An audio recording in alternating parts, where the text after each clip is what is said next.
Uma vez eu fui assistir a fala de um dramaturgo estrangeiro e ele disse que achava a palavra play, que é peça de teatro em inglês, que significa jogo, o nome perfeito, porque é isso que é importante criar com uma dramaturgia. Mas ele ficou surpreso quando contaram que aqui pra gente uma dramaturgia não tem o mesmo significado.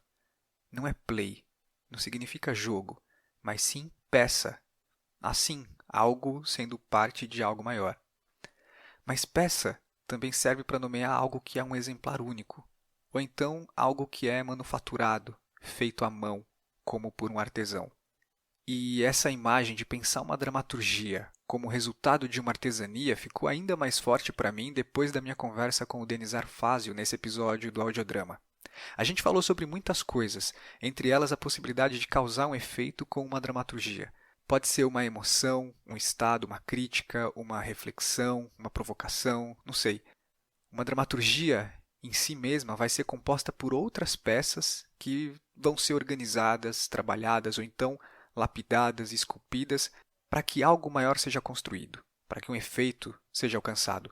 E no fim das contas, vai importar mais conseguir distinguir como cada peça foi encaixada ou só sentir o peso do que o trabalho artesanal foi capaz de criar?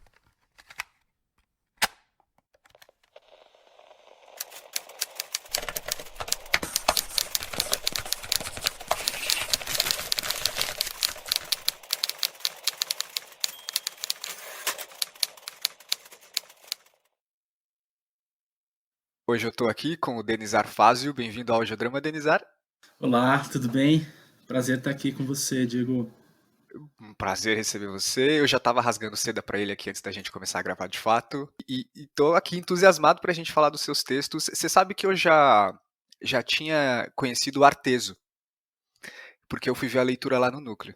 Ah, que legal. E já tinha achado muito louco, né? Mas eu tenho uma dificuldade com assistir leitura de dramaturgia, assim, porque às vezes eu me escapa e você acaba perdendo um pouco do texto. Você vê sem conhecer o texto, né? Então você perde alguma coisa, você flutua. E o seu texto é bastante lacunar, assim.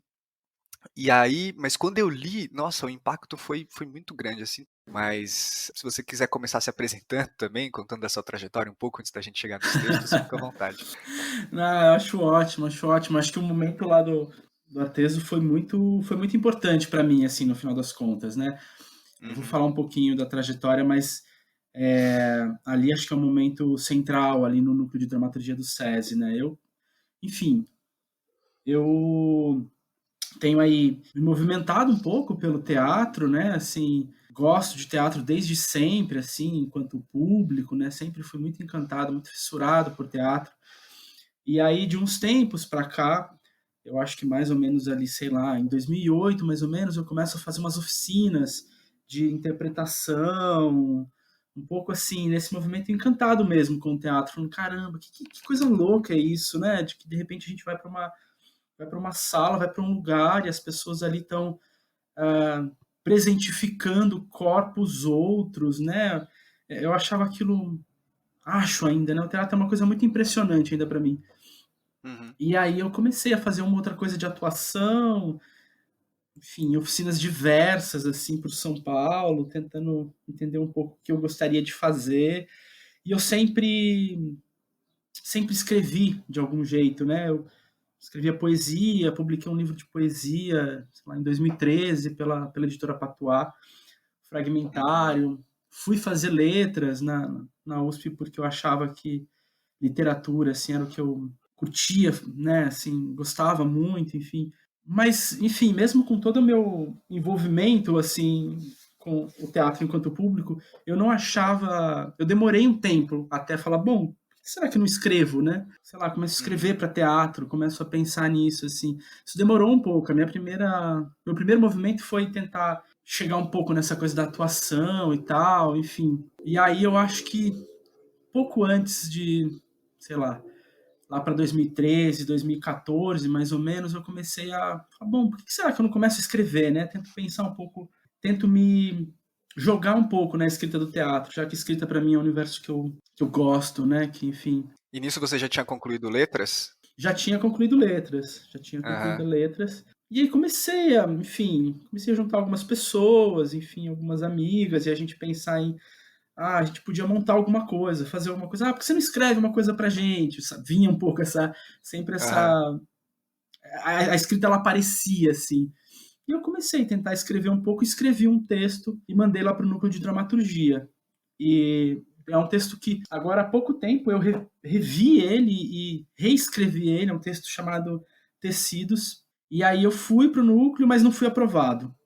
Cheguei lá, fiz a entrevistinha e tal, mas não me aprovaram. Aí fiquei meio Sim. assim, poxa, que chato Aham. e tal, mas estava com muita essa energia de querer escrever e continuar. No ano seguinte eu escrevi uma outra peça, uma coisa bem maluca, esquisita, estranha, e aí entrei para o núcleo. Efetivamente entrei para o núcleo de dramaturgia do SESI, British Council, lá para estudar com a Marice Salomão e com o César, né, César Batista. Aham, aham. E aí, durante o processo do núcleo, foi um processo muito intenso, assim, porque era um pouco. Bom, eu gostava de teatro, eu tinha uma prática de escrita, gostava de literatura, mas a escrita para o teatro é uma escrita que ela exige alguns procedimentos e ela exige uma aproximação dela que é muito diferente, assim. Então eu tenho a impressão que eu fiquei um ano apanhando ali para tentar entender o que era aquilo, o que é escrever para teatro. Então eu escrevi umas coisas muito malucas, assim. Eu lembro muito da Marici puxando a minha orelha, metaforicamente, né? Assim, eu tentei entender um pouco. Enfim, tanto que assim, é interessante porque daí foi nesse ano que eu fiz lá no núcleo de dramaturgia, acho que era 2016. Nesse ano eu Uhum. construí o Arteso. E tanto que da leitura que você mencionou, que foi uma leitura dirigida pelo Lenati, né? Naquele momento, eu acho que a peça chamava Ponto de Partida. Ela mudou de Hum, nome. Eu botei uhum. tinha um nome como Ponto de Partida, e é uma coisa muito interessante que o núcleo fazia, né? Puxa, eu ali, assim, tentando escrever meus textinhos, de repente você tem um texto que é lido, né, dirigido, uma leitura pelo Eric Lenati, que é um diretor fantástico, já admirava muito ele ali, né, enfim. E tinha o Daniel Faria, o Eri França e o Jorge Emil, enfim, tinha um grupo de atores, assim, também inacreditáveis. E ver o texto ali em cena era muito, mesmo para uma leitura, para mim era muito forte. E depois dali eu ainda mudei o texto. O texto final, ele sofreu várias modificações, assim, bastante modificações da leitura, porque acho que também era um pouco esse o jogo, até o título, né, eu mudei, Uhum. porque para mim era um pouco esse jogo de aprendizado do que é escrever um texto de teatro, que para mim acho que esse ano do núcleo ali foi um ano muito intenso, onde esse meu contato com a escrita de fato ele aconteceu de forma efetiva, né? Assim, eu escrevi uma peça com Sim. todos os problemas que eu achava que ainda tinha ali, enfim, com todas as minhas dificuldades. E a partir dali eu segui escrevendo várias coisas, né? Fui fazer várias oficinas de escrita com tudo quanto é dramaturgo, o Alexandre Dalfarra, o Newton Moreno, o Samir Yazbek, Roberto Alvim, enfim, todo mundo que oferecia uma oficina eu colava para tentar entender como é que é isso de escrever, assim, eu estava muito sedento por o que significava isso, como é que eu operava a escrita dentro do teatro, né? Mas e como que você avalia como era a sua escrita antes dessas experiências, então? Porque você chegou a escrever algumas coisas pelo que você disse, então, e pelo que você via do teatro. Qual que foi esse salto, assim, concretamente, ele significou o quê na sua escrita? Você consegue entender o que te faltava, o que era diferente que você passou a ter depois dessas experiências, assim? Não, total. Eu acho que faltava tudo. Eu, assim, antes eu tinha uma vontade de escrita, né? Assim, eu queria fazer Uhum, um texto de teatro, eu queria escrever um texto de teatro, mas eu não tinha nenhum recurso. Então, eu tinha pouco repertório de texto dramático, seja clássico, seja contemporâneo. Apesar de ser uhum. um espectador assíduo do teatro, acho que tem uma diferença também você ler os textos e você entender o que está acontecendo em termos dramatúrgicos ali dentro, né? Que tipo de Uhum. operação textual está sendo feita naquele texto para ele causar o efeito que ele causa. E eu acho que esse olhar um pouco mais microscópico nos textos foi a diferença crucial. Então, teve alguns textos que eu tive contato só a partir do núcleo de dramaturgia, eu nunca tinha visto aquilo na vida. E eu acho que essas oficinas, eu tenho a sensação de que o teatro e a escrita, eles são procedimentos muito artesanais, né? Uhum. E artesanal não só no sentido de que precisa de um labor, de um trabalho muito cuidadoso e minucioso, mas naquele espírito do mestre artesão, sabe? Então, Sim. você aprende fazendo, você aprende escrevendo, né, peça de teatro, mas também se aproximando de pessoas e vendo como elas fazem. Eu gosto muito dos espaços de oficina, de dramaturgia, por exemplo, de escrita, porque são espaços que permitem a gente a ter esse tipo de contato. Então você conversa com outro dramaturgo ou dramaturga e de repente você percebe que procedimentos que ele usa também, ou que ela usa, como um mestre artesão, dizendo, olha, quando você pegar essa madeira aqui, tenta mexer com ela dessa forma, talvez faça sentido, talvez te ajude a formar uma figura um pouco mais bela. Então eu acho que para mim a diferença entre o que eu escrevia antes do núcleo de dramaturgia e dessa série de oficinas que eu fui participando para depois foi brutal. Assim, é outra coisa, tanto que eu esses tempos atrás fui revisitar a primeira peça que eu escrevi para entrar no núcleo, que foi o Tecidos, e eu refiz a peça, assim, porque eu entendia que ali ela não parava em pé, ela não conseguia se sustentar, né, não tinha tensão, não tinha. Faltava muito ferramenta, tinha muita vontade de escrita, Uhum. mas não tinha elementos para colocar aquilo, deixar aquilo em pé, sabe? E aí, a partir disso, a partir desse contato todo com a escrita, eu escrevendo várias coisas, e a minha impressão é que o mundo do teatro é um mundinho um pouco fechado, assim. É difícil de você entrar. É uma panelinha Aham. difícil de entrar. Então, eu tinha vontade que as pessoas montassem meus textos, mas é difícil. Você manda para uma pessoa, a pessoa não lê o texto. Puxa, lê meu texto, diz o que você achou. Esse contato é difícil com as Sim. figuras do nosso teatro. E aí eu comecei a falar, cara, eu vou pegar essa energia em vez de gastar essa energia, ficar implorando para os diretores, encenadores, para as diretoras, para as pessoas lerem os meus textos e montarem, vou começar a tentar montar eles. Começar a estudar a direção para levar esses textos à cena, porque um texto de teatro também no papel, ele é um, ele é um meio texto, né? Sim. Ele precisa se presentificar no palco. Então eu sentia muito essa necessidade. E aí eu comecei a estudar um pouco de direção. Fui para o núcleo de direção teatral lá da Escola Livre de Teatro, estudar com o Lube. Fui tentando caçar oficinas também, um pouco desse jeito de tentar me aproximar de quem estava dirigindo e fazendo coisas. E aí, no começo desse ano, eu fiz uma encenação do Wolfgang, ainda como peça curta, depois ele se tornou uma peça longa. Nossa intenção era montar ainda esse ano, mas veio a pandemia. E aí, um pouco esse movimento que eu fiz, de me aproximar primeiro do teatro enquanto atuação, tentando ver o que seria, né, como ator, assim, Uhum. fazendo uma outra coisa bem simples de oficina, depois me mergulhar na escrita, que era onde eu me encontrei de fato, e agora tentando um pouco caminhar esse caminho da direção para que esses textos ganhem os palcos, assim, né, um modo de entrar também na turminha do teatro, vamos dizer assim. Sim, sim. Eu te perguntei dessa diferença da dramaturgia que você fazia antes para a dramaturgia que você fez depois, porque lendo o conjunto das suas peças agora, que você me enviou, que foram o Wolfgang, o Arteso, Infinito Ontem e Ilha, acho que foram essas, né? E Babilônia, Babilônia 3310. Para mim elas são um conjunto de peças assim muito sofisticadas, porque elas diferem um pouco umas das outras, mas todas elas exploram uma construção de estrutura e de conteúdo muito que se sustentam, usando esse termo que você usou, que das peças que não se sustentam em pé, elas se sustentam em pé muito bem, assim. Aí quando você fala que não tinha nada de ferramenta e agora lendo suas peças, o quanto você explora determinadas ferramentas, é muito louco pensar, né, como você passou dessa trajetória, como você chegou aos lugares que a dramaturgia está, assim.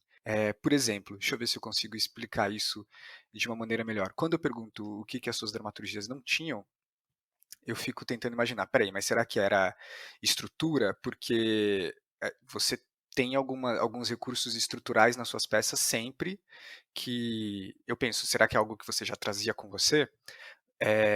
Ou será que o que faltava para você era uma construção de personagem, algo mais relacionado ao conteúdo? Porque todas as suas personagens nas suas peças são, todas elas têm uma construção muito complexa, são personagens muito bem feitas. E também porque eu sei que na experiência do núcleo, a gente, já falei isso com algumas pessoas aqui, falo por experiência própria também, a gente passa por aquele período de tentar se encaixar naquele universo de formas não convencionais, de formas, estruturas diferentes que a gente vê, né? Então, acho que a gente apanha um pouco também tentando alcançar esses lugares, assim. Eu acho que é exatamente isso, assim. Para mim foi esse movimento. No núcleo, quando eu entrei no núcleo, eu acho que tem uma aposta da Marici, eu acho que muito forte, de uma construção autoral, Sim. né? Assim, você se tornar um autor, né? Achar uma certa singularidade, assim. E aí, você entra no núcleo, eu entrei no núcleo e fui apresentado a, sei lá, David Hanover, Sarah Kane, um monte de figuras que faziam umas construções mirabolantes, você ficava absolutamente impactado e você queria fazer aquilo. E aí Uhum. de início, eu fui produzindo coisas, mas muito malucas, muito malucas.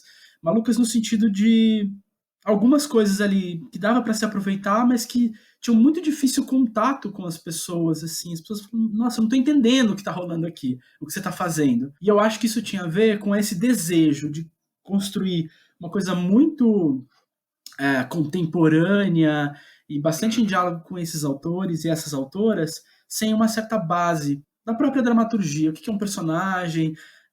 Como é que você.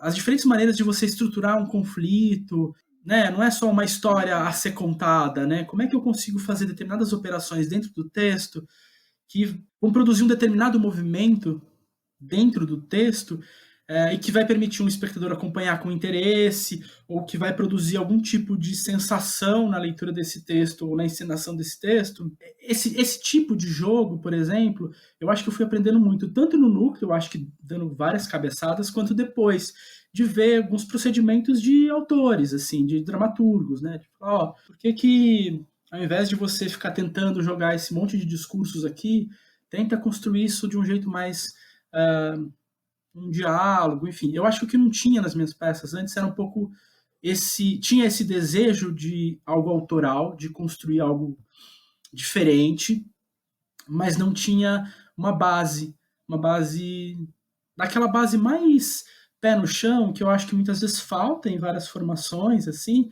que é isso, Uhum. do que uma peça de teatro, como é que ela funciona? O drama funciona como? Funciona a partir de um conflito, a partir de vontades divergentes, né?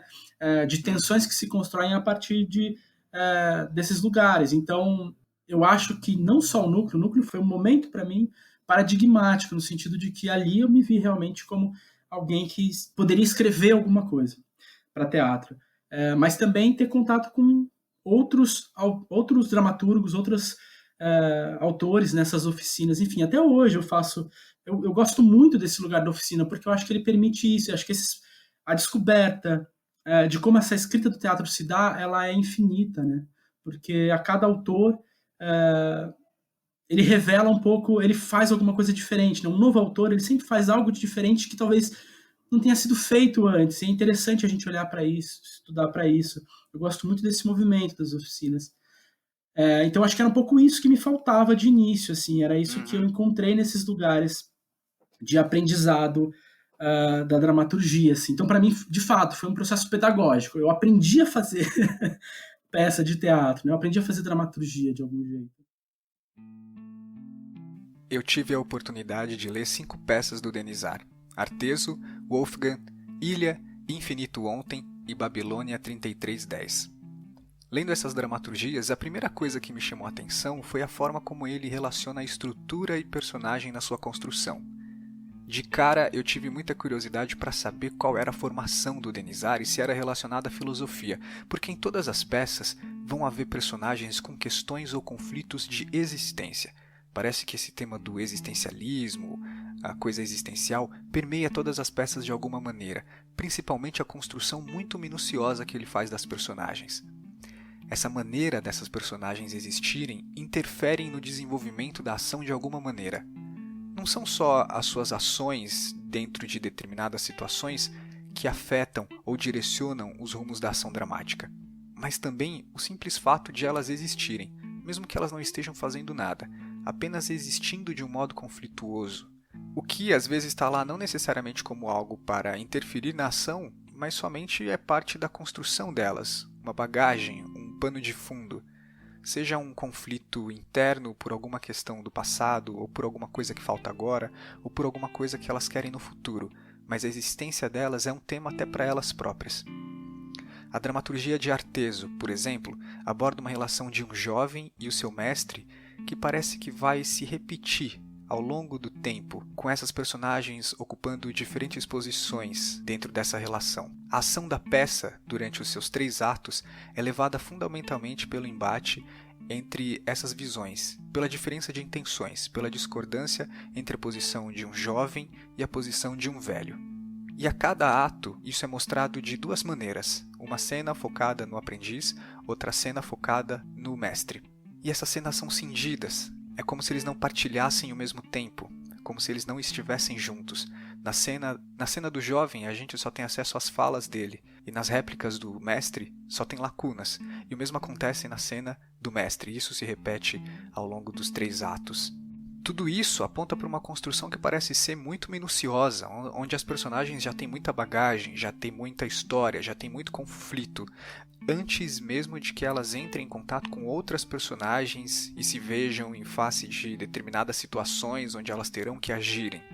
Perceber isso me colocou a curiosidade para entender de onde começa o processo do Denisar, e se a questão da existência já era o efeito que ele pretende causar em todas as peças. Em que ponto desse seu processo se dá essa construção das personagens? Aí você falou agora do efeito, que você procura causar um efeito. Isso é uma busca já no início? De onde que você parte assim no processo de uma peça? Tá, eu acho que tem várias coisas aí. Várias perguntas Eu em acho uma que só, né? não, tem um monte aí, tem uma conversa inteira aí nessas Bora. suas perguntas. Eu acho que assim, acho que alguma coisa da minha formação também que talvez vá um pouco para uma das coisas que você colocou além dessa minha vinculação com a letras, com o teatro, eu fui fazer outras coisas. Então, eu, por exemplo, durante muito tempo eu trabalhei com uma turma dentro da USP, apoiando cooperativas autogestionadas de trabalhadores. Então a gente tinha Uhum. grupos em alguns lugares chamam de economia solidária, outros de autogestão. Então a partir de um conjunto de técnicos, a gente apoiava um pouco, indo na direção da educação popular, enfim, a gente apoiava grupos que estavam tentando se auto-organizar. Então tem uma vinculação política muito forte nisso. Uhum. Ao mesmo tempo, eu tenho uma ligação muito, muito forte, estrita com a educação, né, com a pedagogia. Eu fiz letras, fiz um pouquinho de pedagogia, mas não cheguei a concluir. Mas eu fui fazer um mestrado na educação, na filosofia da educação. Eu fiz um mestrado em que eu estudei uma experiência, um grupo de agricultores, quase todos, uma parcela deles analfabetos, no sertão da Bahia, próximo a Canudos, eles criaram uma escola, chama Escola Família Agrícola do Sertão. E eu fui estudar essa escola, eu fui estudar, na verdade, como é que esses agricultores, eles narravam a fundação dessa escola. Então eu fui estudar narração, como é que esses sujeitos contavam essa história, Você foi misturado lá? com filosofia da educação, enfim. Fui lá, fiquei um tempo lá, E é em numa cidade Canudos? chamada Monte Santo, é Ah, próximo tá. a Canudos. Canudos é uma referência muito forte para eles. Monte Aham. Santo era, na época da Guerra de Canudos, Monte Santo era a cidade mais próxima. Era a cidade ali, né, por excelência. Fui para lá, fiquei lá um tempo, fiquei em Monte Santo um tempo, fiquei para Canudos ali, né, fiquei ali um tempo ainda em Canudos, passei por Uauá, passei por toda aquela região. E estudei um pouco como é que também Canudos reverberava na narração desses agricultores e como que eles criaram essa escola, enfim.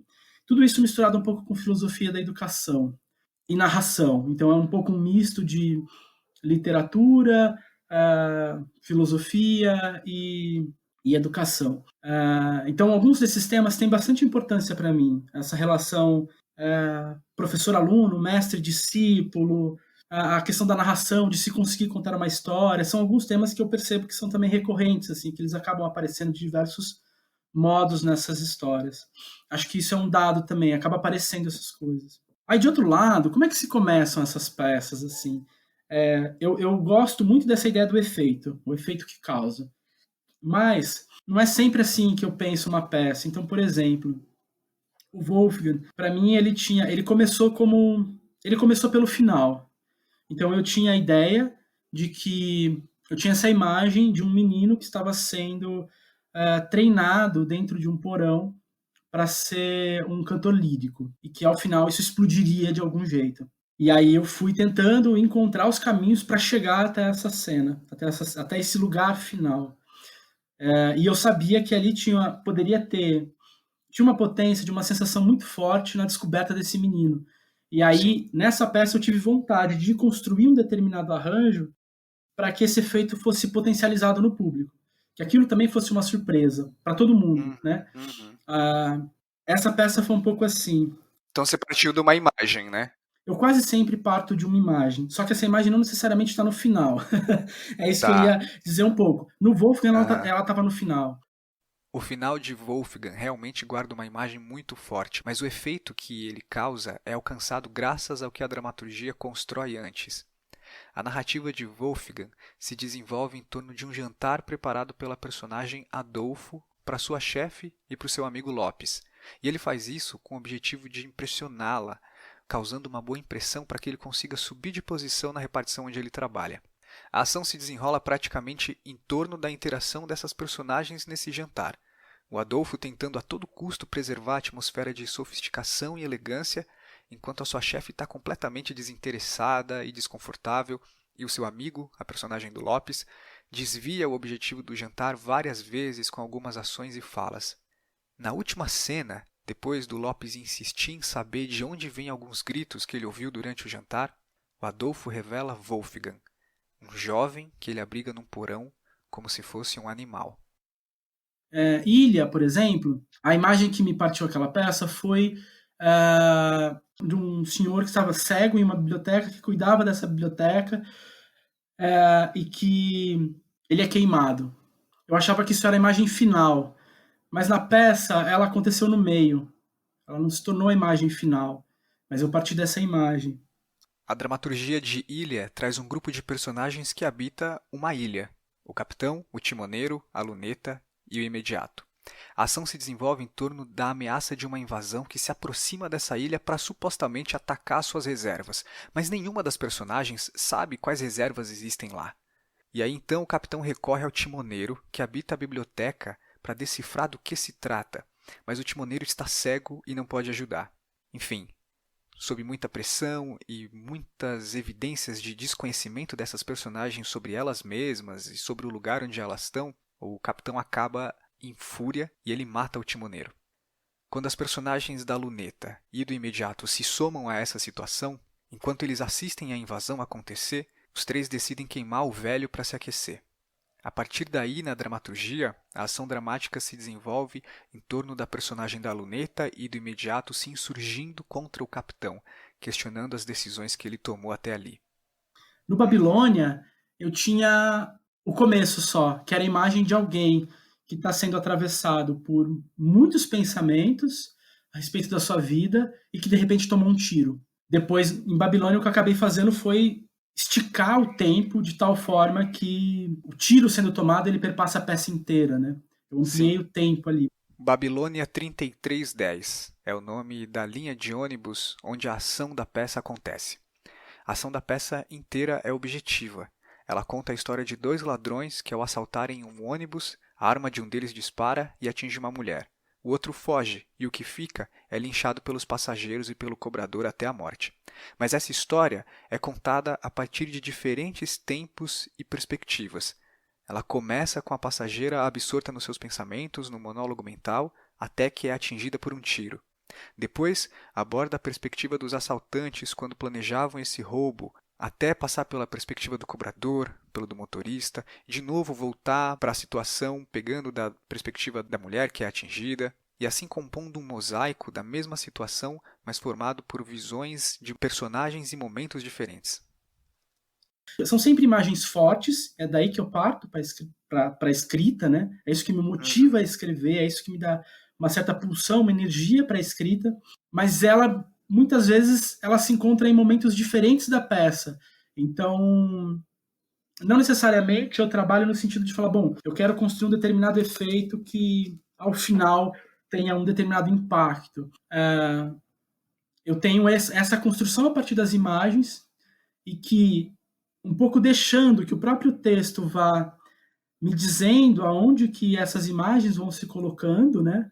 Eu chego um pouco nelas, assim, às vezes elas estão no final, às vezes elas estão no começo, às vezes elas estão na metade, mas eu gosto dessa ideia de um efeito no público, no sentido de que é um modo do público participar daquilo também, assim, né? O Uhum. público se presentifica daquela peça a partir de alguns elementos que o dramaturgo encenador traz e que outros que o próprio público traz, né? No final Uhum. das contas, eu também, apesar de gostar dessa ideia, eu entendo que o efeito que a gente pode causar no público, ou a ideia que a gente pode causar no público, um efeito muito claro, ela é bastante simplória, né? Porque isso diz pra gente que é quase como se tem, sei lá, encenadores, dramaturgos que acham que a gente tem esse poder gigantesco de causar um efeito, o efeito que a gente quer no público. E eu acho que não é assim. O público ele traz muito de si para uma peça, e o que acontece na cabeça dele a gente pouco sabe, né? Mesmo nas peças que são mais interativas possíveis.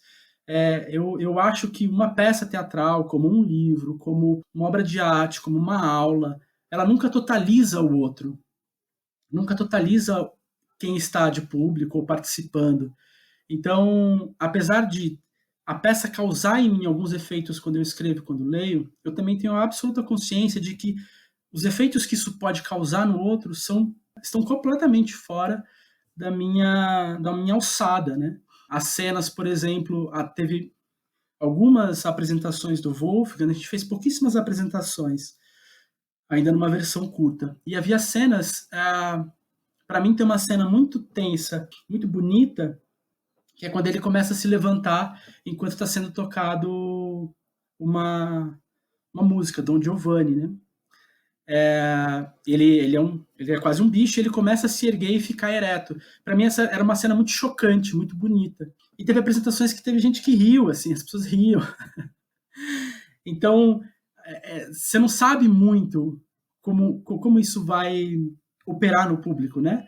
Então eu Aham. acho que a gente acaba fazendo é construindo um conjunto de signos que muitas vezes muitas vezes não, ele quase sempre ele é apropriado naquele espaço onde se presentifica a peça de um modo muito próprio por cada pessoa, né?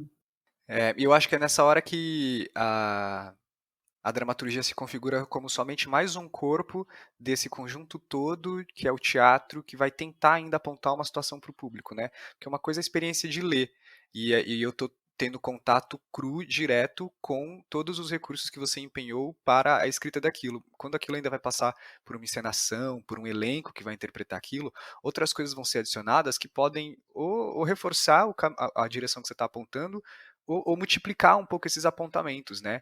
E aí, quando se soma o público ainda, ele tem muitos outros signos que vão influenciar o estado, o efeito que ele vai sentir, né? É bem isso, assim. Acho que, de algum jeito, quando eu escrevi Wolfgang, era um pouco isso que estava na conta ali, assim, né? O modo como, enfim, como eu construo o final da peça, por exemplo, né?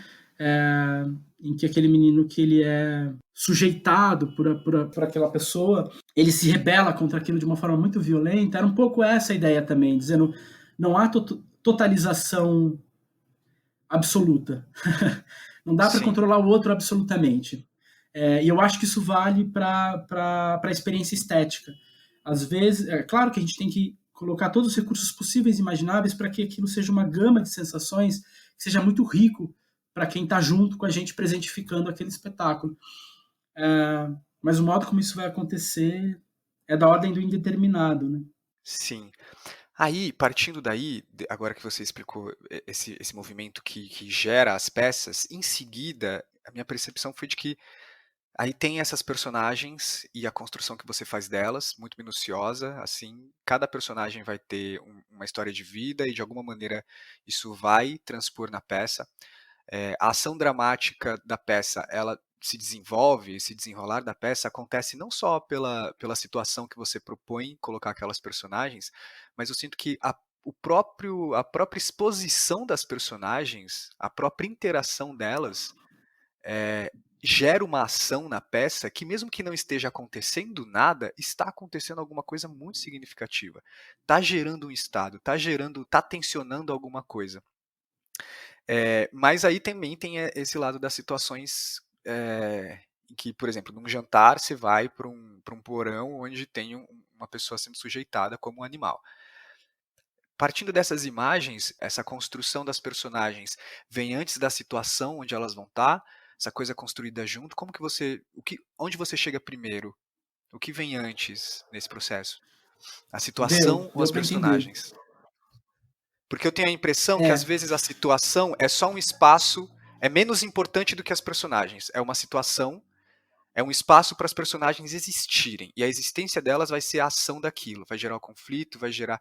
Às vezes, eu sinto que. Na verdade, eu acho que a sua dramaturgia opera nesse equilíbrio. E às vezes, a situação é importante. E as personagens estão. E o curioso é ver como aquelas personagens, com aquelas histórias de vida, vão se submeter a essa situação. Mas aí no seu processo fica essa construção também varia ou você necessariamente sempre vai para tem um procedimento de partir primeiro para a estrutura ou partir primeiro para esse conteúdo? eu acho que assim, varia de alguma forma, eu acho que esse processo varia, esse procedimento varia, mas o modo como você apontou, eu acho muito justo, por exemplo, tanto para Wolfgang quanto para Babilônia. Porque o que acontece nessas peças? Babilônia, por exemplo, eu acho que é ainda mais, que é a situação em si, ela é bastante prosaica, né? Não tem muito prosaica no sentido, é um assalto a um ônibus, uma pessoa morre. Sim. E aí, o que para mim tem de interessante ali é uma determinada operação em que, a partir de uma história, de uma situação, e que tem muito pouco a oferecer no sentido da própria história em si, do desenvolvimento dela, se a gente for pensar em termos temporais, talvez aquela situação do assalto ela tenha durado 5 minutos ou menos. Uhum. Para mim ali o que é interessante é a operação em que aquela situação de fato ela é ocasião para que se revelem um conjunto de personagens, para que eles possam se revelar. Então, é criar um certo bolsão, assim, uma fenda no tempo, para que eles possam rememorar coisas, lembrar, enfim, da infância ou de situações que são importantes. O que cada uma daquelas pessoas. Para mim, ali, o que é mais importante é o que passa pela cabeça de cada uma daquelas personagens quando se vem diante daquele evento que é um evento único. Mas que a apropriação que cada uma delas tem daquele evento é muito singular. Né? Elas estão imersas no mesmo evento, numa mesma situação, que é bastante simples, né, em termos de história, em termos. Mas ali sim, de fato, o que me interessa ali é dar ocasião para aquelas personagens poderem dizer de si. E é claro, tentando construir isso com algum tipo de tensão interna, né, e que dê conta desse tipo de situação. Ali isso é muito claro. Eu acho que em Wolfgang tem essa situação que é um pouco mais tem um pouco mais de arranjo de história, no sentido de que tem um jantar que está acontecendo e que depois ali você vai se encontrar, vai ser revelado, vai se encontrar um menino que está sendo sujeitado no porão. Mas também da mesma forma, eu acho que ali a situação ela dá ocasião para que as pessoas se coloquem de modos muito diferentes em relação a elas. Não à toa nessas duas peças, os espaços que essas personagens têm para falar, para mostrar os seus pensamentos, por exemplo, eles são muito amplos, né? Há cortes em que o personagem só fala, você tem um corte no tempo, de fato, né? Ele só fala a respeito de como ele está vendo a situação, o que está acontecendo. Então, nessas duas peças isso funciona desse jeito. E se a gente for pensar, a ilha também funciona desse jeito. Embora tenha menos Então, acesso ao pensamento das personagens, o que tem ali é uma situação e como é que essas personagens se viram nessa situação? O que cada uma delas traz para uma situação que coloca que oferece um determinado perigo para elas, né? Que coloca elas em jogo de perigo. O que essas personagens, o que elas fazem, né? O que elas pensam? Como que elas agem? Eu acho que sim, eu acho que tem isso. Tem algum momento desse procedimento que me lembrou agora, acho que nem sempre eu faço isso, mas nessas peças eu fiz isso, que é o seguinte, tem um momento em que a situação vai acontecendo e que eu tenho uma necessidade de parar aquilo que está acontecendo e fazer com que uma dessas personagens narre, conte, enfim, seja o que está acontecendo, seja lembranças que vêm à mente dela, e isso quase sempre, para mim, acontece num movimento quase de fluxo de discurso, assim. Nem sempre eu aproveito isso, nem sempre isso vai para o que eu considero depois, essa aqui fechou, essa é a peça. Mas isso, nessas peças, por exemplo, isso foi importante.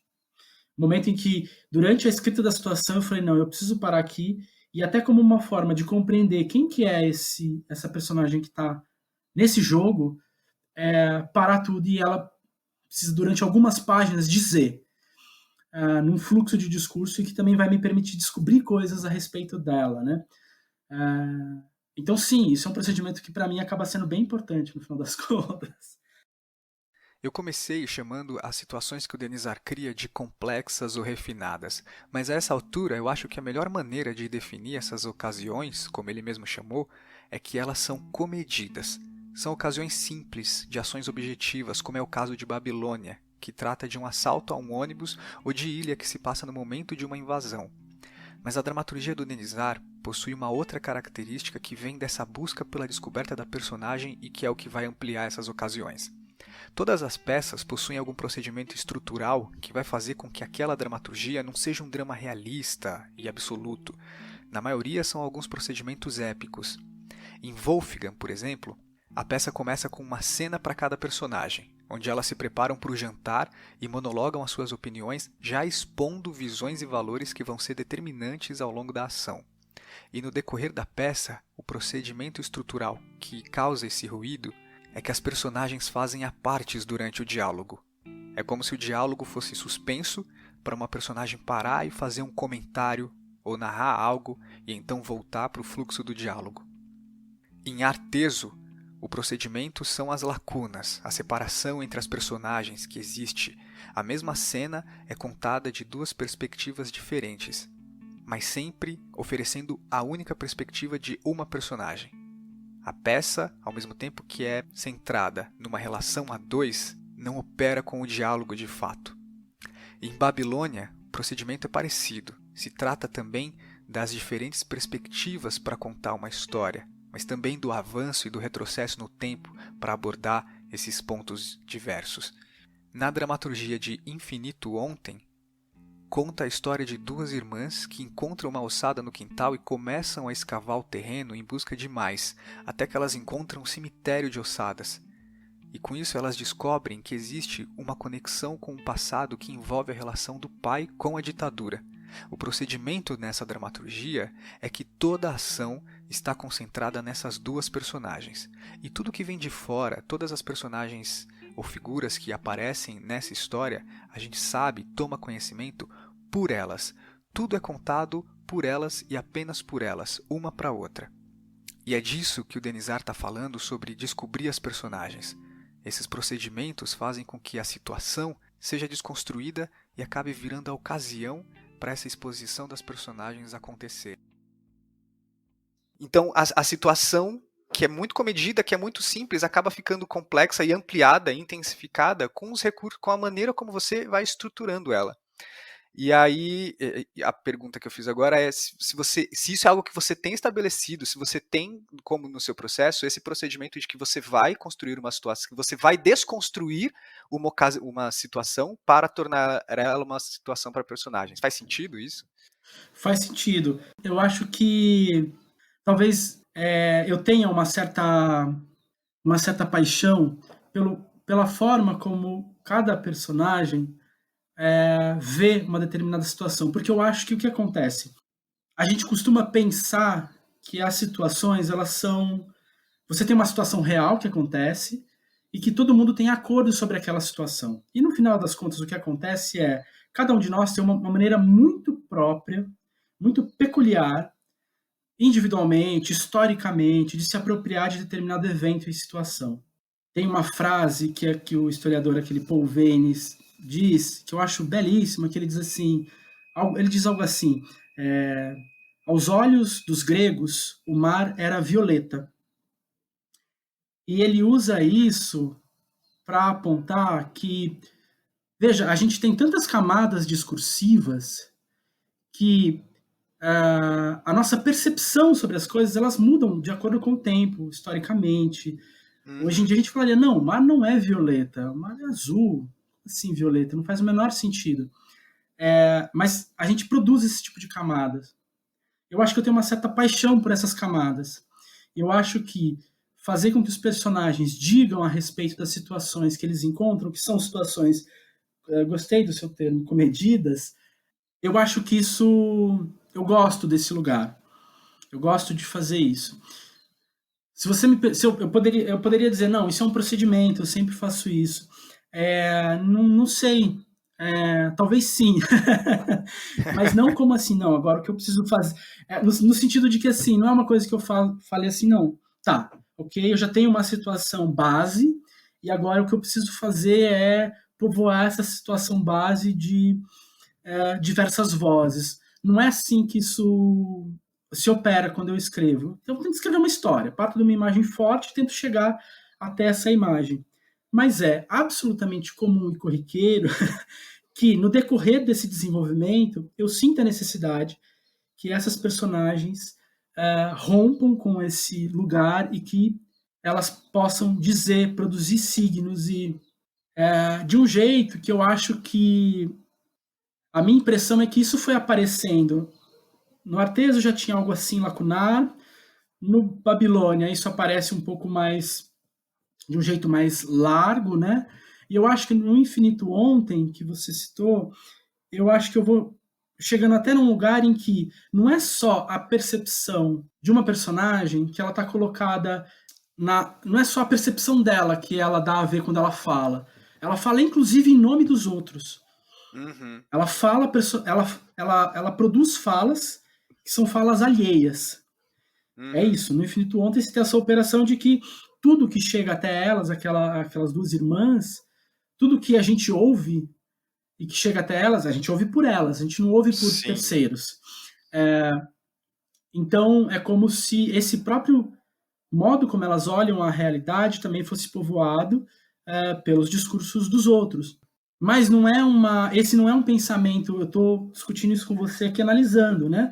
Mas não é Uhum. um pensamento que começa antes da escrita, como se falasse, agora que eu preciso colocar em operação, eu tenho uma cena. Infinito Ontem começa assim, né? Eu tinha uma notícia de jornal de duas senhoras que ficaram escavando a sua própria casa durante 8 anos. E aí essas senhoras elas foram interditadas, os vizinhos chamaram a polícia, médicos, e elas foram interditadas. Não se sabe por que elas faziam isso, o que elas estavam fazendo, mas elas ficaram durante 8 anos escavando ao redor da sua própria casa. Dá para ver umas Caramba. fotos na internet. E aí, isso foi ocasião para eu falar, bom, eu quero saber o que acontecia, por que eu fui inventar o porquê que elas estavam fazendo isso. E acabou surgindo uma discussão a respeito da ditadura militar no Brasil. Uhum. E aí, nesse meio tempo, quando essa escrita já está avançada, eu vou relendo o texto e vou vendo, e é um olhar retrospectivo, né? É como se eu fosse encontrando alguns bolsões que eu falo, nossa, aqui eu acho que precisa aparecer essa voz dessa personagem que vai dizer coisas da cena, das coisas que estão acontecendo, que ela vai ampliar, ela vai narrar coisas que, enfim, que aí parece esse procedimento, né? Não sei se eu estou me fazendo claro, mas assim, eu Ah, enxergo tá, sim. absolutamente isso que você está dizendo. Eu acho que é bastante isso, mas não é um procedimento prévio. É algo que se Uhum. dá no decorrer da escrita e que talvez seja uma mania, é uma é, algo que me surge durante a escrita e que pode ser um traço ali meu da escrita. Não, é muito claro, sim. Eu acho que eu tô até tentando forçando um pouco a barra aqui, tentando ser um cartesiano demais, perguntando o que vem antes, o que vem primeiro, mas eu tenho a consciência também, tenho a apreensão de que lendo seus textos, essas construções, no fim das contas, esses procedimentos não são só um recurso de estrutura, me parece, né? Você pode dizer se eu estou errado ou não, mas me parece que um procedimento de estrutura não é só um procedimento de estrutura, mas é também um procedimento de construção de personagem, e vice-versa. Porque quando você coloca que a estrutura vai ser interrompida algumas vezes para o personagem fazer uma parte que vai suspender aquela cena, no fim das contas, você também está me mostrando um pouco mais daquele personagem, né? O que ele diz, o que ele não diz. Eu acho que essas lacunas também que tem em algumas peças, por outro lado, elas constroem um discurso também temático, porque uma das observações que eu faço sobre a sua dramaturgia é que a memória, eu não sei se a memória é a palavra certa, mas todas elas, de alguma maneira, eu sinto, trabalham com alguma coisa lacunar, com algum esquecimento ou com alguma memória, alguma coisa que esteja faltando.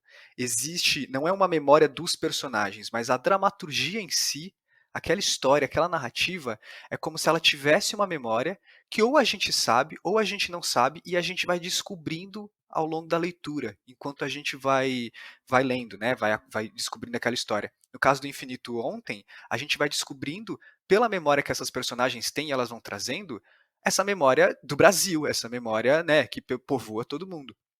No Ilha, existe algo também que não nos é dito, quais são aquelas reservas, quem são essas pessoas, de onde elas vieram, e que fica essa lacuna temática, né? Que a gente consegue abstrair dela e viver só na história. Mas eu acho que a história também se completa quando a gente tem consciência de que existe um além, um por trás, assim. E aí é uma das perguntas que eu queria te fazer. E é aí que, quando lendo os seus textos, eu chego nessas questões, para mim vem esse tom filosófico da sua dramaturgia também. Lá no começo eu falei dessa maneira de existir, né, desse tom existencialista, não sei se eu também apliquei o termo corretamente, mas também tem uma coisa para mim que é a memória da dramaturgia, a lacuna, ela está sempre tratando de algo, da reverberação de algo, que aí necessariamente a gente vai saber ou a gente não vai saber.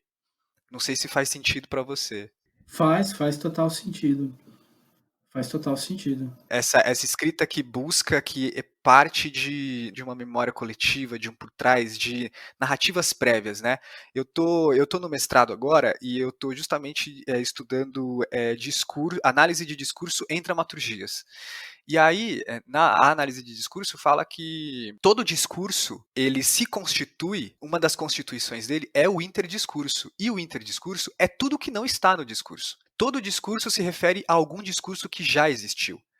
Tudo que é dito se refere a algo que não está sendo dito. E a sua dramaturgia tem isso como um elemento estruturante, eu diria. Mesmo que você não aborde, mesmo que você não cite isso, às vezes a estrutura tem como um dos elementos dela essa lacuna, essa reverberação de algo que está latente, está reverberando, e aí às vezes ela se transcorre ali numa trajetória que a gente vai descobrir o que é, vai sentir essa falta mais ou menos e tal. Eu acho que é muito. Eu acho que isso é muito forte, de fato, assim. Para mim, isso é muito caro. Vejo o Arteso, que foi a primeira peça ali, a peça que eu escrevi no Núcleo e tal, Núcleo de Dramaturgia do SESI. Ela é basicamente um diálogo em lacuna, né? Um Uhum, diálogo que ele não acontece, ele não se presentifica, né? É alguém conversando com uma outra pessoa, mas que a pessoa não está ali. Ou quer dizer, ela está ali, mas a gente não tem acesso a ela. Tem a presença de uma ausência. Eu gosto muito dessa ideia de produção de uma certa presença de uma ausência. Você uhum, repara que existe algo que estava ali, você quase consegue ver que estava ali, mas não está mais. Eu acho que isso é muito do campo da memória, né? uhum, É um lugar que eu gosto muito, esse lugar onde a gente começa a narrar coisas que eram do passado, histórias, e isso vai produzindo uma série de lacunas que dizem muito pra gente a respeito do que a gente é, do que a gente pensa, enfim. Eu gosto de encontrar esses lugares lacunares, né? Onde de algum jeito a memória falha. Seja porque a gente produz memórias que são díspares, né? Cada um lembra de um determinado evento de uma forma, e aí a gente percebe que a gente não consegue ter acesso total às coisas. Eu acho que tem algo também que para mim é importante nessa ideia do lacunar, que é quase como se fosse uma viajando bastante aqui. Tá, É fica à quase como se vontade. fosse é quase como se fosse uma certa ética, sabe? No sentido de que a gente, de um lado, né, com esse governo que a gente está, com esse mundo que a gente está, que parece que tudo quer ser totalizado, né? Eu quero subjugar, como se essas pessoas quisessem subjugar os outros, quisessem o pensamento totalitário invadindo os lugares, né? Eu posso, na experiência dos campos de concentração e tudo isso que a gente já conhece da história, como formas de totalizar o outro, totalizar o sujeito, né? A minha impressão é que dá uma dignidade para as coisas lacunares e para essas coisas que não se completam é também um modo de se posicionar de alguma forma politicamente de que não, de que a gente tem a linguagem nunca é totalizada. Né? Uhum. A linguagem ela é sempre plural, ela é meio poética, né? Quando você diz uma coisa, não necessariamente o outro entende aquela coisa, ele pode entender 4 outras diferentes. E a gente, Sim. apesar disso, a gente consegue se comunicar, a gente consegue conversar, a gente consegue interagir nessa rede de significados muito ampla, muito intensa, que eu acho que se dá por meio desses significados múltiplos e dessas lacunas. Então é um lugar que, politicamente, eu gosto muito. Acho que habitar esse lugar desse vazio também nos permite buscar posições nossas de, bom, e aí então, já que eu não lembro disso, já que eu não sei ao certo o que é isso, o que será que pode ser, né? Enfim, não sei se eu me faço claro nesse sentido, mas eu acho que tem uma potência em habitar esses lugares lacunares e que eles são muito propícios na memória, nesse lugar da memória. E eu acho que por isso que isso também acaba aparecendo em muitos momentos nas coisas que eu escrevo, né? Acho que eu fui longe, Sim. né? Bom, você foi, eu achei ótimo. Quando você fala do posicionamento, dialoga exatamente com a impressão que isso deixa em mim. Porque a última coisa que eu queria te dizer é mais uma troca de ideia aqui do que uma pergunta necessariamente, mas essa última coisa que eu queria dizer tem a ver com essa ideia de posicionamento. Para mim, quando esse tecido da memória se revela da dramaturgia, é o começo da evidência de um posicionamento político da própria dramaturgia. Quando você aponta a consciência de algo que está faltando e da reverberação que isso tem no personagem, isso dialoga completamente com o momento que a gente está falando, né? Com esse esquecimento que gera a repetição de certas perversidades. E aí isso para mim fica ainda mais forte quando eu percebo, e aí é a formulação que eu queria fazer, queria ver se alguma coisa também é algo que está no campo consciente da sua construção, que acho que a memória, essa coisa que falta, ainda faz parte dessa construção estrutural, dessa construção de personagem, dessa ocasião onde as personagens estão submetidas, mas também começa a apontar para fora, para o nosso contexto, para o nosso atual, é onde esse político começa a aparecer. Eu percebo que a parte nevrálgica da sua dramaturgia, onde ela se posiciona politicamente, está numa espécie de confrontação que ela faz daquilo que ela mesma traz. Não sei se você concorda, mas eu sinto que as suas dramaturgias, todas elas, de alguma maneira, concluem um discurso quando aquilo que ela traz ao longo da construção dela toda é confrontada dentro dela mesma para apontar uma determinada problemática. Essa é mais uma característica da dramaturgia do Denisard que causa um efeito no conjunto da construção do texto. Para exemplificar, esse jogo de oposições em Wolfgang acontece quando todo aquele jogo de civilidade e sofisticação representado pelas personagens num jantar é sucedido por uma cena onde um ser humano tratado como um animal é exibido como uma atração. A dramaturgia vai de um extremo ao outro, da civilidade para a bestialidade, uma relação de oposição que vai apontar para uma problemática. No caso de Wolfgang, é que quando essa cena acontece, quando as personagens saem daquele ambiente do jantar, de sofisticação e elegância e se deparam com um ser humano tratado como um animal num porão escuro, a personagem que ocupa a maior posição de poder, no caso a chefe do Adolfo, fica fascinada com aquela situação animalesca. Assim, a dramaturgia revela mais uma camada da personagem por trás daquela imagem de pessoa civilizada, de bem, mostrando que há alguém que se atrai pela barbárie. Na dramaturgia de Arteso, o mesmo jogo acontece.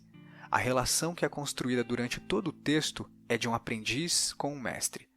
Mas o que parece a princípio ser apenas sobre uma diferença de gerações, na sua conclusão se mostra ser sobre a repetição de comportamentos. Na dramaturgia de Infinito Ontem, as irmãs que cavam o quintal estão ao mesmo tempo cavalcando a própria memória de família que elas têm. Mas na conclusão do texto, o que acontece é que elas sofrem a consequência por terem tocado numa memória pública, que diz respeito aos tempos da ditadura. Elas vão da memória comum, da memória individual, para o oposto da memória coletiva. E enquanto numa ponta há a tentativa de preencher uma memória pessoal, na outra ponta há a violência da falta de uma memória coletiva. Esse confronto que você faz dentro da própria dramaturgia, eu tiro daí um discurso político que eu falo, olha, você também está falando um pouco do que a gente está vivendo. E seu texto faz um jogo de oposições para gerar um confronto que vai apontar para uma problemática onde a dramaturgia revela um posicionamento político. E eu sinto isso em todos os textos de alguma maneira. Não sei se faz sentido e se você concorda, mas além de tudo, eu sinto que as suas dramaturgias se posicionam politicamente operando dessa maneira também. Faz total sentido. Eu acho que tem várias coisas que são interessantes assim na sua fala, porque eu acho que de algum modo, quando acontece esse tipo de operação sobre o texto, enfim, como você citou, né, do Wolfgang, onde me interessa essa confrontação, não a confrontação entre duas lógicas nas quais, sei lá, uma vai prevalecer no sentido de que agora sabemos qual é a melhor lógica. Para mim interessa, é evidente que existe um posicionamento ali político muito claro de que a totalização do outro é algo absolutamente abjeto e ela não é possível, no sentido de que não dá para controlar o outro até o fim. E há nisso uma potência política muito forte. Ao mesmo tempo, eu acho interessante colocar em jogo diversos, ali no Wolfgang, por exemplo, há diversos endereçamentos a respeito do que é civilização e do que é barbárie, e nenhum deles é exatamente confortável, no sentido de que você fala, eu acho que essa aqui é a melhor posição a respeito disso. Há um jogo em que várias visões vão se confrontando, porque eu tenho a intuição, eu acho que é desse modo que a gente consegue produzir perguntas. É nesse modo de confrontação, de oposições, que é esse conjunto de oposições que vão se enfrentar, não no sentido de que uma precisa vencer, mas de que no choque entre elas, a gente vai produzir determinadas perguntas que são absolutamente cruciais para a gente fazer hoje. Que são perguntas nevrálgicas, são perguntas sem as quais a gente não pode continuar existindo enquanto seres humanos no mundo em que quer, enfim, que a gente consiga uma vida mais digna. Assim. Para mim, eu não sei se eu chego nesses lugares, mas é um lugar em que eu aposto e que eu acho que é uma potência do teatro, que é como é que a partir de diversas confrontações eu consigo chegar em boas perguntas, em perguntas que nos incomodam, em perguntas que a gente consegue avançar um pouco mais a respeito das situações nas quais a gente vive. É claro que você pode ter determinadas formas de você encerrar uma peça, de você terminar uma dramaturgia ou fazer uma dramaturgia em que você resolva isso na própria dramaturgia. Você entrega essa resolução, mas isso é um pouco falso, né? No sentido de que talvez o que a gente tenha, ou eu gosto de pensar assim, né? Talvez o que a gente tenha de mais precioso dentro do teatro é essa possibilidade da gente presentificar questões que são fundamentais para a nossa vida em sociedade, para a nossa vida em comum. O teatro é uma arte pública, né? Então eu acho que isso é muito, talvez a arte política por excelência, né? Talvez nesse sentido eu acho que essas coisas possam operar desse jeito. E aí eu fico feliz com a sua fala, porque eu acho que se isso acontece, eu acho maravilhoso, porque eu olho para isso. Como é que a gente coloca algumas oposições em jogo e a partir do choque que elas produzem, o resultado desse choque não seja uma resposta. Porque se for uma resposta, vai ser muito simples. E respostas simples não vão nos ajudar agora. Então, ao invés da gente produzir respostas simples, vamos tentar produzir questões complicadas. Porque as questões nos movimentam a pensar, nos movimentam a tentar encontrar soluções. Não acho que o teatro pode propor soluções necessariamente, acho que o teatro pode propor boas perguntas. E talvez esteja nesse jogo, assim. Como é que a gente sai desse lugar de confrontação, de perversidade, em que a gente comumente se vê na nossa vida, enfim. Eu acho que se tem uma contribuição possível, seja essa, de produzir perguntas pelo choque. Exatamente nessa hora da conversa, acabou a energia elétrica do Denizar e a conexão dele caiu. Foi como num texto dele, um apagão no final, uma lacuna, uma oposição. Numa hora, uma conversa e, de repente, o silêncio.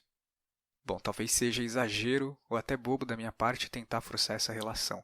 Mas enquanto ele não voltava para a gente terminar a gravação, eu fiquei com um pensamento sobre esse tipo de construção. Uma dramaturgia que se mantém de pé justamente porque se apoia na ausência, naquilo a ser completado, preenchido, na ideia de adicionar um efeito que vai ser mais uma camada de algo poético. Se eu tivesse que finalizar esse episódio com uma imagem, seria de uma peça onde todos os seus elementos estão ligados, unidos, formando algo maior, mas que ao mesmo tempo é cheio de lacunas que se formam nos espaços entre essas junções. Mas enfim, eu ainda não tenho que finalizar o episódio ainda não acabou. Você separou indicação para as pessoas que estão ouvindo? Cara, separei aqui, pensei nessa queda de energia, consegui pensar aqui duas coisas que eu acho, uma coisa velha e uma coisa não velha, vai, uma coisa de cedo e uma coisa nova. Eu tenho lido, eu não tinha lido isso ainda, eu achei muito precioso o livrinho do Eric Bentley, que é a experiência viva do teatro, clássico e tal, que hoje acho que você acha meio que no sebo. Não sei se ele tem edição, mas que é muito precioso, assim, ele faz uma discussão sobre dramaturgia muito interessante, indo do enredo, do pensamento, do diálogo, representação, faz um percurso sobre diversos tipos de gênero de peça, farsa, tragédia, comédia, enfim. Tem algo didático na exposição dele, mas ao mesmo tempo tem reflexões muito interessantes, assim. Eu fiquei super parado numa frase que ele tem um momento lá, bem no começo, que ele vai dizer que a Virginia Woolf falava que as novelas, né, os pequenos romances, ele é como se fosse ampliação da nossa vontade de bisbilhotice. E aí ele fala, bom, acho que o teatro, por ser mais violento, ele talvez seja ampliação da nossa vontade, do nosso desejo pelo escândalo. E eu fiquei super impactado com essa frase, assim, achei isso muito interessante para pensar tudo isso, enfim, que a gente veio conversando. Enfim, acho um livro precioso. E uma coisa que eu assisti esses dias e que eu achei também belíssimo, que é o curta que a Grace Passou fez, chamado República, que está disponível no site do IMS. Que, caramba, uma aula de dramaturgia, de mil coisas, né? Ela é uma coisa incrível, né? A Grace Passou, enfim. E ali tem uma simplicidade e uma fineza com tudo, assim, com o modo de construção, uma aula de dramaturgia também, de criação de tensão, acho fabuloso, assim, fiquei impactado, assim. Enfim, Tá são no duas. site do IMS?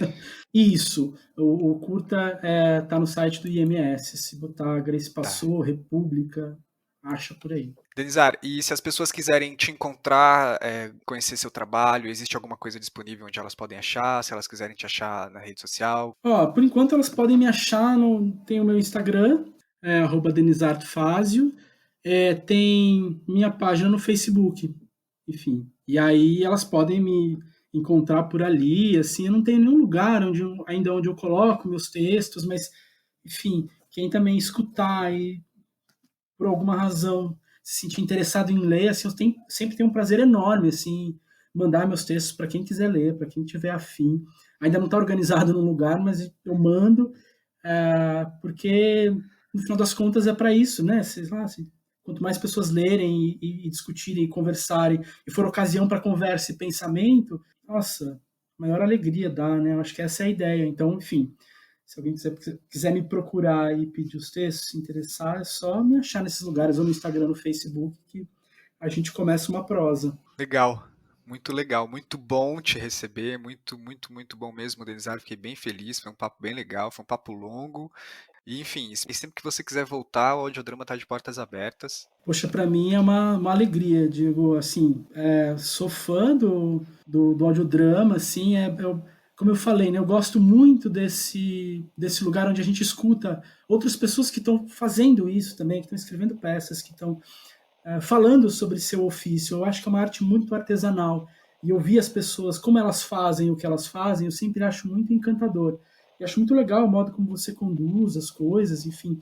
Então, para mim foi uma alegria enorme receber esse convite, fiquei muito honrado. Enfim, vida longa ao audiodrama aí. E assim que possível eu volto, com certeza, porque adorei o papo. Enfim, e vamos continuar trocando por aqui. Bacana, bacana. Bom, e a gente se despede então, dando tchau para quem tá ouvindo. Tchau, pessoal, e tchau, Denizar. Tchau, pessoal. Falou, Diego.